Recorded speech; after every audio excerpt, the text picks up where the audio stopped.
Stellar Blade has launched on PC and it is a big success, a great success. And I can think of two very obvious reasons. Well, four if you want to get anatomically correct on this one as to why it has been so successful. But honestly, man, like I talked about this a couple of weeks ago when it was first announced that, oh boy, there's going to be the anti-piracy, the Denuvo cheat or anti-cheat DRM on it, and a lot of people, oh no, I've got my standards, okay, I've got my principle, I'm not going to buy a game at all whatsoever if it has something like that in there, okay, and then it also coming out at $80, or if you want to get the complete edition with a bunch of skins that have probably already been supplanted by a bunch of other crazy ass mods that are on it already. Okay, if you want to pay, if you want to have the $100, I'm talking Canadian on this one, obviously, because that's what I can go ahead and potentially buy it for. I'm never buying this game, by the way. I've seen enough gameplay on it, and I've been put off on it multiple times over, and I seem to recall Shift Up, the developer, coming out and excusing the censorship, only to walk it back a little bit later. Play silly buggers with its audience time and time again. I actually don't forget this type of stuff, but hey, people want to play the game with the pretty girl in it, and they just want to go ahead and have a fun time. And yeah, apparently there's a lot of people out there like that. Okay, I thought that here I was thinking that there'd be some principled people that are out there, but no. 183,000 plus people, and at the time that I'm recording this on Thursday evening, I mean, like, we can take a look at the concurrent players, and as it sits right now, 62, 74. I seen a drop. Okay, what did it end up, petering out to, which I seen was a wild number. Yeah, 39,000 people after a 183,000 player peak. It's like, wow, that's a kind of a precipitous drop off, but hopping back up to 75,000. Okay, and very likely over the weekend, probably by the time that you guys see this, eclipsing 200, maybe getting a 250. Whatever way you chop it up, huge success. Congratulations to them. They managed to capture the zeitgeist like few other games out there this year have. Okay, and you just simply compare it to other Sony console exclusives. I guess that's the way that we can best put it. But yeah, it totally runs all over God of War, Spider-Man remaster, both of the Horizon games, The Last of Us and The Last of Us Part 2. Neil Druckmann's magnum opus, a story that was so successful that it tanked, and not just a video game, not just a studio, but also a television show. But another game that's not on there, and one that I'm just slowly going through, and probably over the weekend I'll be done with wholesale, and I might actually be moving on to the other game that was a huge success this year in Expedition 33, which, yeah, I thought that one ended up peaking at 162,000, if that's right. I know that Stellar Blade has since eclipsed that, but congratulations are in order, I guess, and I'd imagine that game's probably gonna have better staying power, but whatever, man. People are excited about the jiggle physics and photo mode right now. I'm just also going to wonder of all of the people that are hyping this game up as the second coming. And then especially over the weekend for a lot of these players, the 3rd, 4th, 5th, 6th, 7th, 8th, 9th, the dehydration levels of coming over the weekend. They're going to be talking about this game in a month's time, and what happened? What happened, Stellar Bros? What was with the 80% drop off? I just wonder if they're going to be around for this one. But yeah, you got Forbes out here, okay, talking about this finally having broken free of PlayStation exclusivity, 2024 actioner. No, it was a Soulslike, and then when people seen the gameplay, it's more like, well, it's kind of an action game. It's kind of more of an Arkham-esque dodge and counter action game, but okay, actioner Stellar Blade has absolutely dominated all other former PS exclusives that eventually headed to PC. As we speak, yes, having now launched in all regions, Stellar Blade appears to have peaked at 183,830 players on Steam. Great by any metric, but especially in the context of other PlayStation PC releases. And yeah, even just going back to SteamDB here real quick, like you just, compare and contrast the reviews with the amount of people that are out there. 8,000 reviews, holding a 92, 93, go ahead and round it up for fun, 93% positive rating, overwhelmingly, or depends on how Steam ranks that, maybe 95% is overwhelmingly, or even still, very positive reviews for the people that are playing the game. They're loving the game. Congratulations, like I said before. And if you like the game, that's fine. I'm just not happy with a lot of the business practices behind it and what it ultimately means for the rest of the industry. I mean, couple that with the immediate success of the Switch 2, selling 3.5 million units in the first 4 days. That's a lot of consoles moved. 1,000%. I just want to see the longevity on that one, and especially, for ostensibly a $500 Mario Kart machine that even people that are playing the game going, fine, I guess. Like it's anywhere from middling to fine is about the most glowing appreciation you can have for that game. And what, you're just supposed to hold on in weary anticipation for Donkey Kong Bonanza or maybe Kirby Air Riders 2? Oh, okay, cool. But yeah, releasing a year-old game at full price and trying to incrementally increase that price with superfluous benefits for a complete edition, I don't like that business practice. No, I don't at all. But I'm not going to be salty if people are, actually enjoying the game. Stellar Blade is now the highest user-scored PS5 game ever, which is a bit excessive. And who wrote this article? Oh wow, Paul Tassi, the same guy who through gritted teeth also had to post that it's the best performing former PS5 exclusive title on PC. But he's having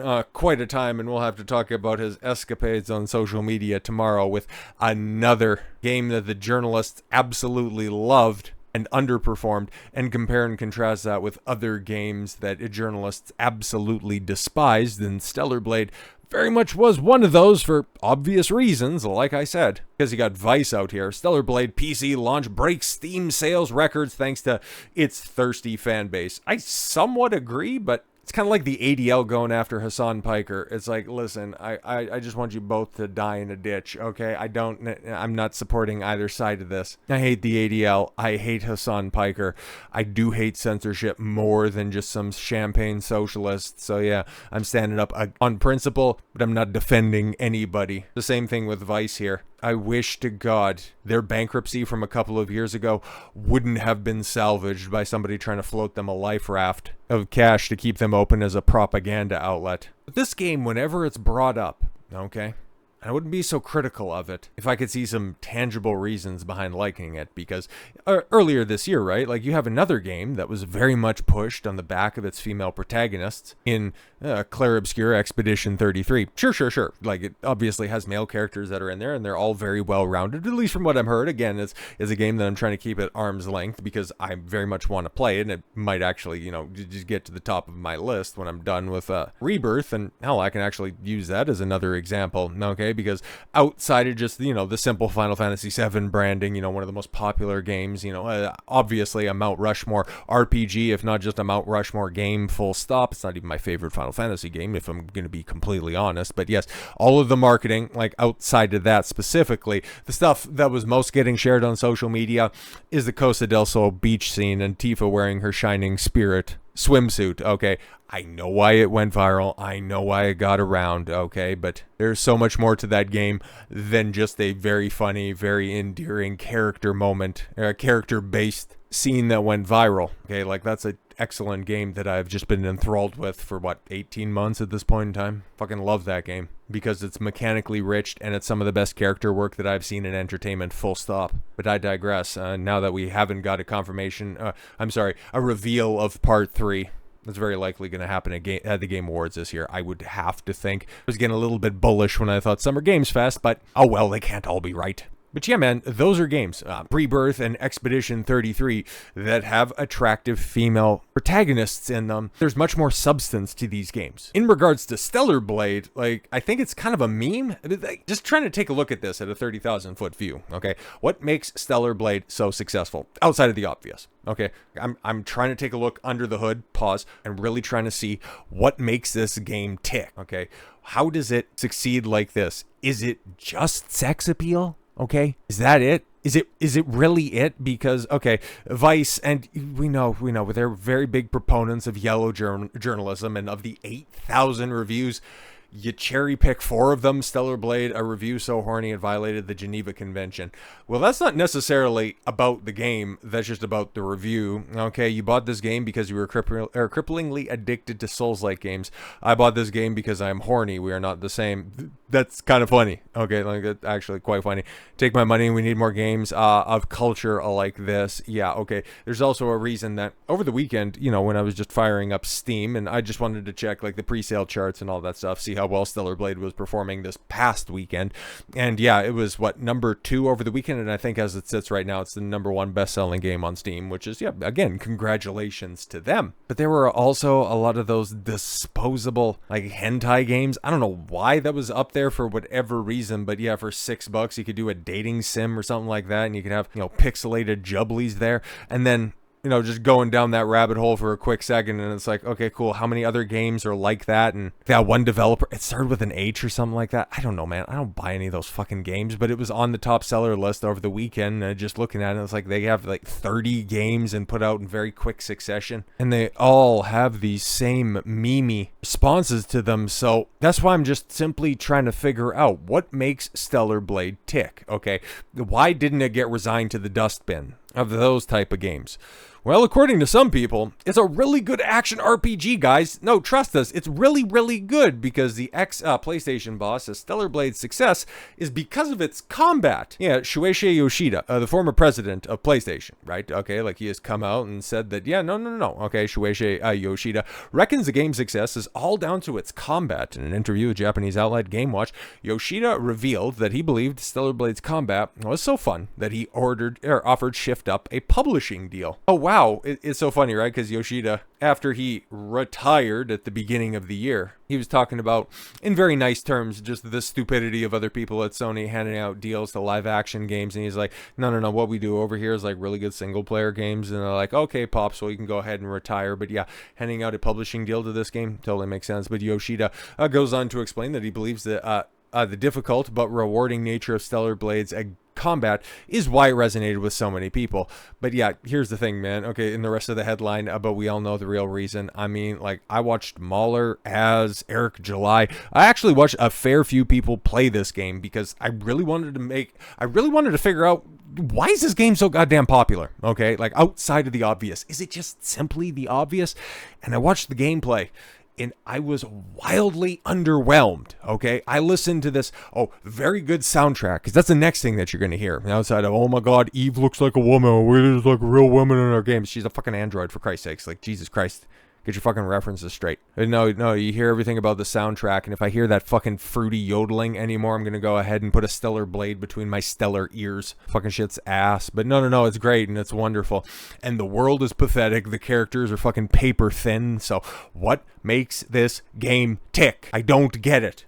I legitimately don't get it, because, yeah, every time I see this game touted, it always comes down to this. Like, this is some gameplay, okay? This is a Famitsu clip that they have out there, and yeah, not excited. It's very flashy, but what exactly is going on? Okay, cool. Yeah, you're just waiting to hit the parry button, and then you just I don't know, point the cursor on the screen. But yeah, what do you have, a repurposed Uncharted 2 train sequence? Yeah, that's fantastic. But yeah, then you just got even scantily clad outfits. So cool, you're playing dress up. Shit's cringe. Whatever, man. There used to be a point in time where, yeah, you could unlock skins and it was fun and fighting games. But yeah, here you go. You got photo mode. Great gameplay that we got down here, okay? Or what about from the official Stellar Blade account, okay? A ladder angle tomorrow. This is the big hype. This is what everybody is getting on about. And you know what? Maybe gaming has just passed me by.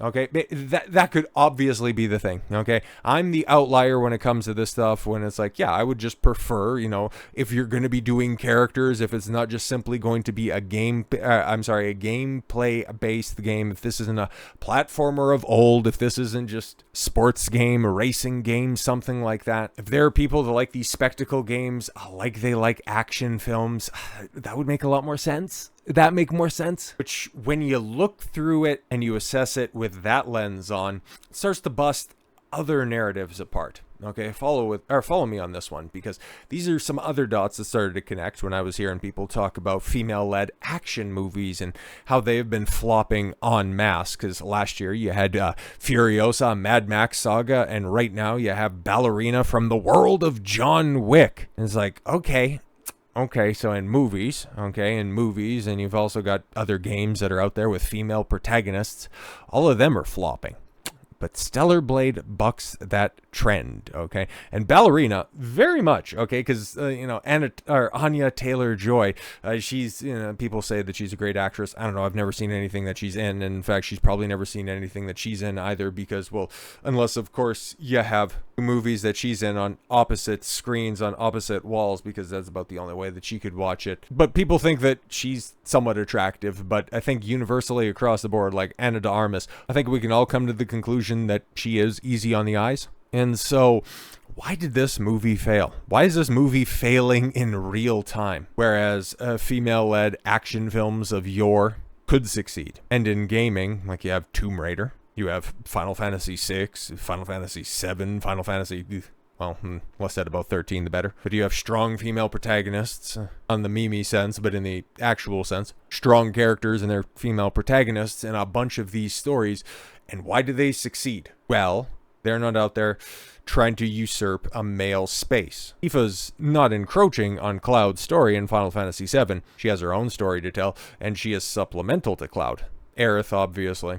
That goes without saying, but that's another topic for another time. Lara Croft has how many games? And how many other male-based action-adventure games has she spawned by direct influence? So if you want to look for other reasons why Stellar Blade has been so successful, outside of just the obvious blue-pilled reality that there are so many guys that are out there just so desperate for female attention that they're just going to go ahead and spurn it in real life and they'll just accept it in the digital world. I'm not saying that in a derogatory sense. I'm just also, connecting dots that are out there. You just take a look at what's the data for OnlyFans accounts? Like, either 60 or 80% of users, it's a majority of the users, okay, are married men. How, in surveyed, the majority of users of sites like The Hub are, of course, men in committed relationships, living lives of quiet desperation. They will go ahead and adopt anything that is kosher risque. Oh, Eve's not totally nude, so that's fine. Oh no, honey, I would never buy a Playboy, but I'll go ahead and buy a Maxim magazine. It's fine, I respect women.